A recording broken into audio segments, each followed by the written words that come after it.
Good afternoon, everybody. My name is Ruela, and today I have a very special interview for you guys. The whole of India is on pins right now. We're rooting for the Chandrayaan 3 project to be a success. And today I have with me none other than the man of the moment, Mr. Akash Sinha, who is the lead scientist on one of the three main components. In fact, one of the two that will be landing on the moon today at 6:04 p.m. The rover is designed and is a brainchild exclusively of Mr. Akash Sinha and his team.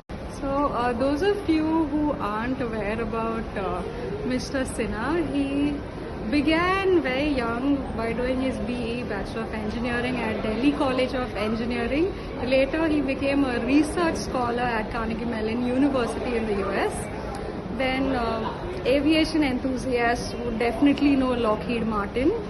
He worked there as a robotics research scientist, and then his love for robotics really grew immensely, where he joined iRobot Corporation as a director for business ops for the Asia region. And then later he turned an entrepreneur, which is when I got the opportunity to interview him for the first time.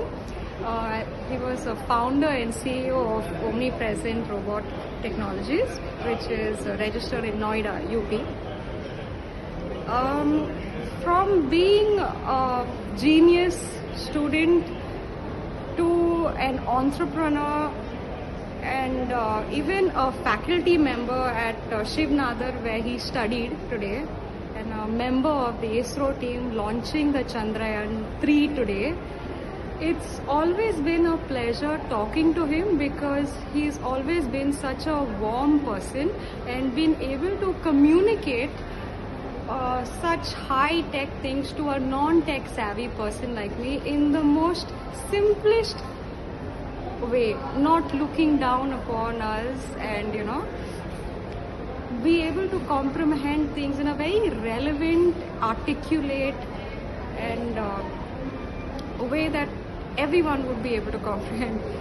So I remember the last time when I interviewed him, he was talking about business, and I had a lot of business related questions about ROI and the growth of the company, the strength of the company, and all those aspects. And he kept reminding me that to him he wasn't as interested in revenue, instant revenue generation or a quick fix. It was more about a lateral growth model that he kept.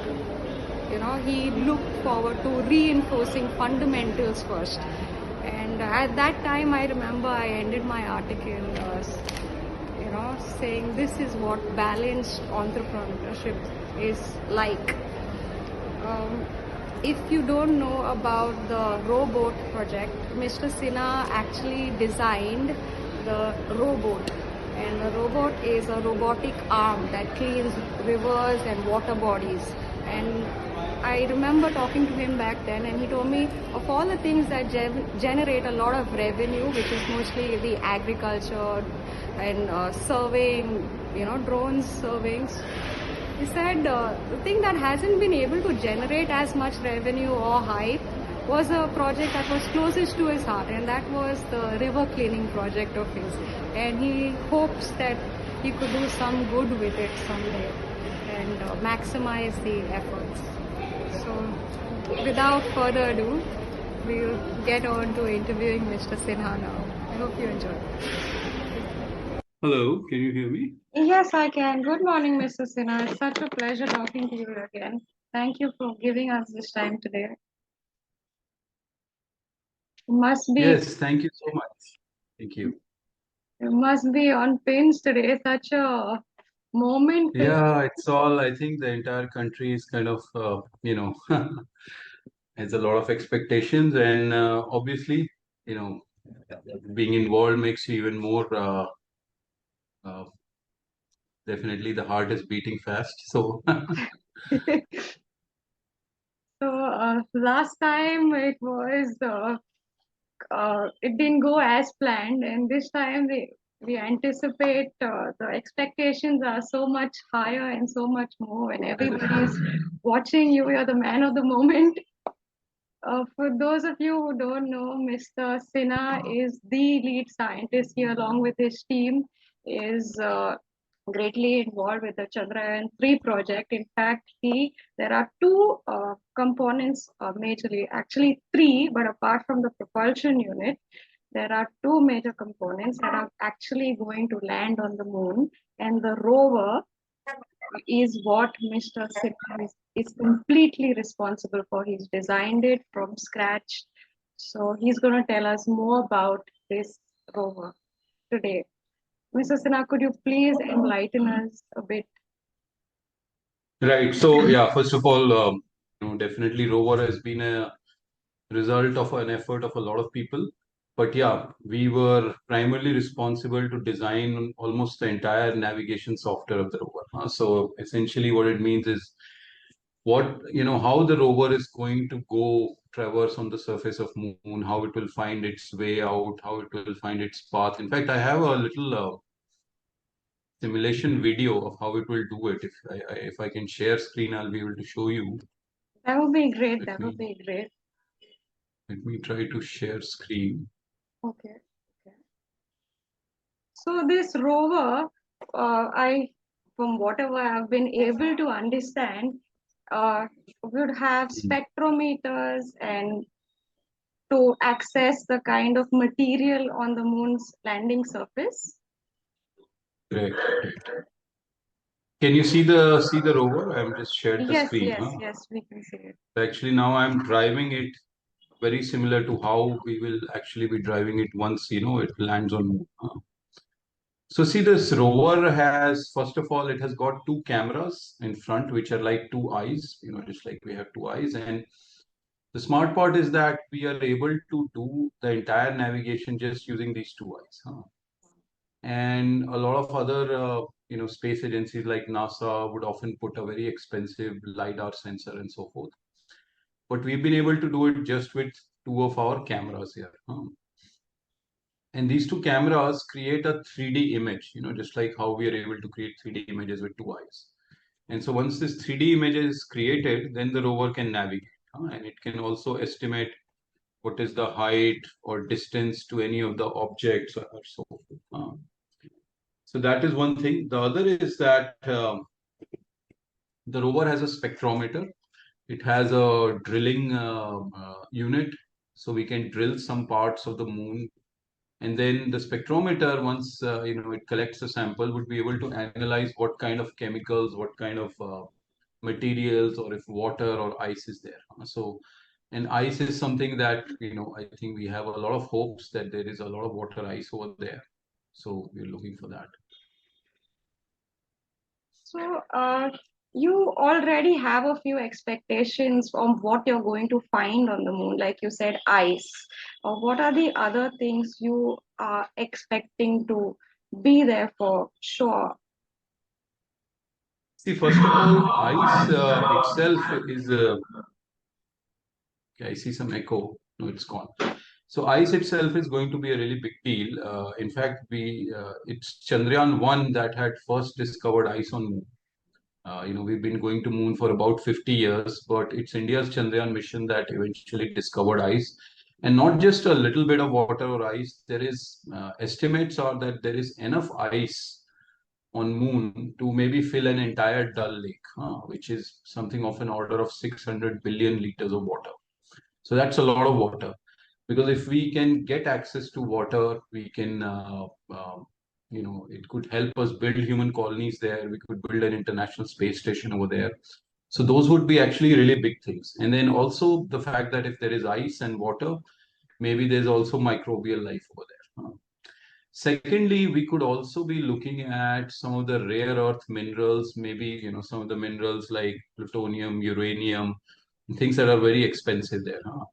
Who knows, we might even find a big gold mine over there. And so if we find some of those materials, then there are chances that people would want to mine rare earth materials from moon. So those are two things we're looking at. Those are quite interesting, very intriguing topics that you actually put into my head right now, right? From importing gold all the way from the moon to human colonization out there. It's quite, it seems so far-fetched up until I spoke with you this morning. So there's a lot to ponder about. Definitely a possibility.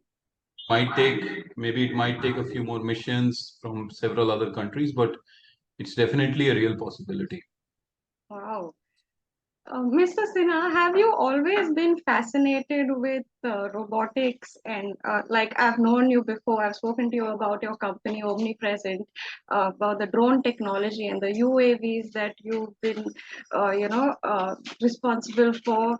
Have you ever actually anticipated, getting into space technology and ISRO? Well, actually, the very first project that I took was from ISRO. So in fact, when I came back to India around 2008 or 9, the first project I worked on was Chandrayaan 1 mission. And so, space has been close to my heart. I even have a telescope at home and keep on looking at planets and stars and nebulas. So it's definitely very interesting. And I think I'm really fortunate to be part of India's space program. Wow. Oh, that's something that I didn't know that you were associated with the first project. Tell us about the difference, how we've graduated from the first Chandrayaan project and your inputs at that point of time and how it has, changed evolved over all these years. So see, the Chandrayaan 1 project it was basically an orbiter. So we wanted to demonstrate that we can reach to moon, we can orbit around the moon. And we also threw an impact probe. The impact probe had a Indian flag, it had a rock, it had a spectrometer, it did a controlled landing on the moon. So at that time, I helped design some of the modules that were responsible for helping the orbiter find its own position as it's going around the moon. So, when you're going around the Earth or you are at Earth, we have a bunch of satellites here. You can get GPS position very accurately. But when you go on moon, there is no such network of satellites. So you have to find it's very tricky to find your own position, where exactly you are with respect to the moon. So to do that, we have to use, a complex method where we are also looking at the images of the moon, the images that have been captured in the past, and then also some of the data from its own inertial sensors, which tell us how fast it is moving and so forth. So those are the kind of things we first worked on Chandrayaan 1 mission. The upshot of Chandrayaan 1 mission, as I said, we found water. We also mapped majority of moon. So then in Chandrayaan 2, we did a full-fledged mission where a rover was also supposed to go. Unfortunately, the landing, didn't go as planned.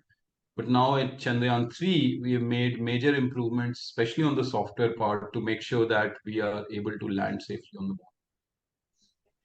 And we're all keeping our fingers crossed and hoping for the best that it definitely happens this time. Good luck to you and all of us, actually.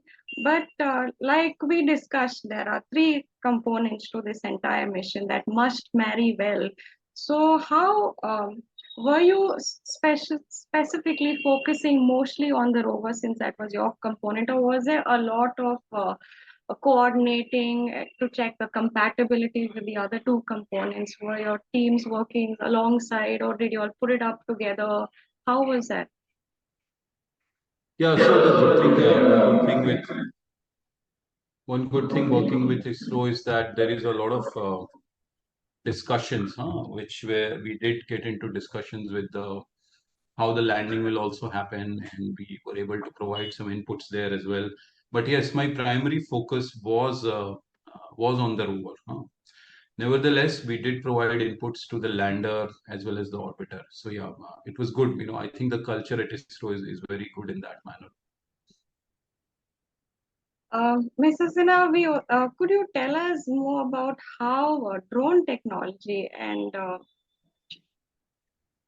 helped you, what kind of technologies are you combining for this particular project? Was it robotics? Was it AI? Was it engineering? What are the kind of, because so many of us are very fascinated with space technology, and a lot of our youth want to get into this, but they don't know what exactly is required. If you could enlighten us a bit on that, it would really help us. So I think you can divide space technology into sort of three parts. So the first part is what is literally called rocket science. So which is about building the rockets, building uh, the launch modules and so forth. So that is one part. The second part is to do with the orbital mechanics, and there a lot of mechanics and mechanical engineering comes into play, as like you might have seen, how we use slingshot technology and how do we manage the orbits around Earth and Moon to achieve a safe landing. The third part is some of the communication modules. So space has a very different way in which wireless communication happens. It has to happen over very long distances. There could be time gaps, lags. You have to make sure your antenna is positioned very well. I don't know if you saw recently, it was in news that one of the NASA's probes that was out in deep space, it was near Saturn, it accidentally moved its antenna away from Earth. And so we've kind of really lost all communication with it, because now that it's not looking at the Earth, it's not getting any commands from us. So those kind of things are very critical. And then the last part is AI and robotics, which is where my focus has been. But AI and robotics, you could say that out of the total output of why you're doing space missions, the final output is actually achieved by AI and robots.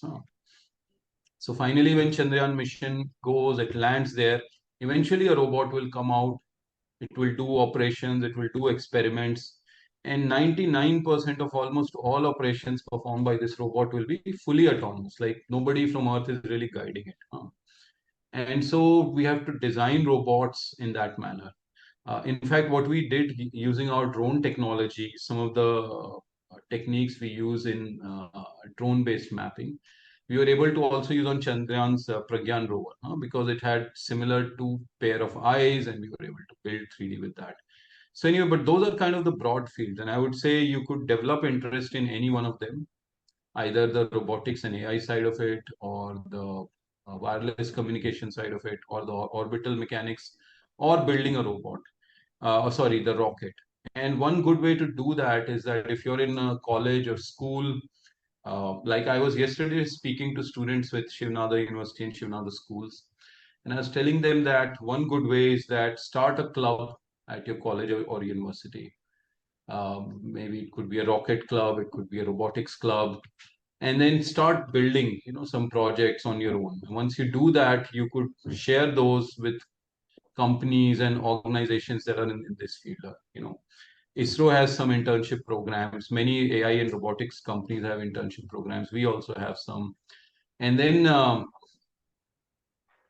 you could participate in competitions around it. And that's the way to build your profile in this. One good thing is that space is going to be very, very big business in the coming times.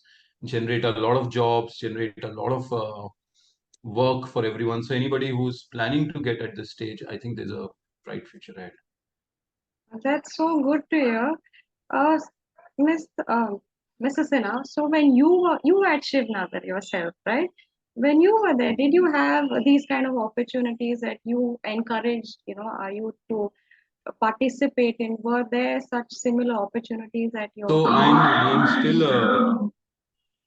still a faculty at Shivnada University, and I head the robotics club over there.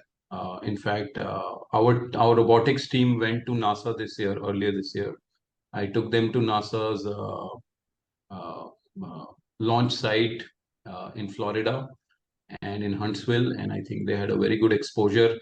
And I think this kind of relationship, having a faculty and a student club at universities, definitely help in doing that. So You give us a lot of hope, and we feel very proud about Indians and our country launching such projects that are on a global scale, that the whole world is actually looking up to us at this moment in great anticipation of setting benchmarks and, Indian pride and intellectual capabilities being showcased to the world. We are so happy about this project, and I feel so blessed to have this opportunity.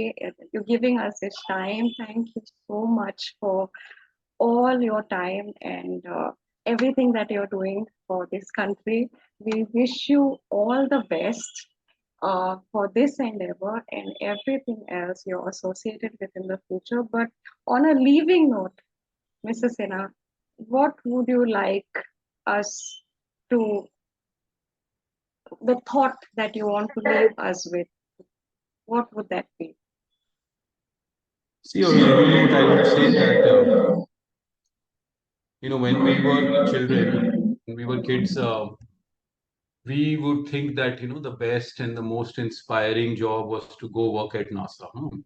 And I'm so happy to see that now those dreams are changing. I see so many students come and say, yes, I want to work for ISRO, or maybe I want to start my own space company and so forth.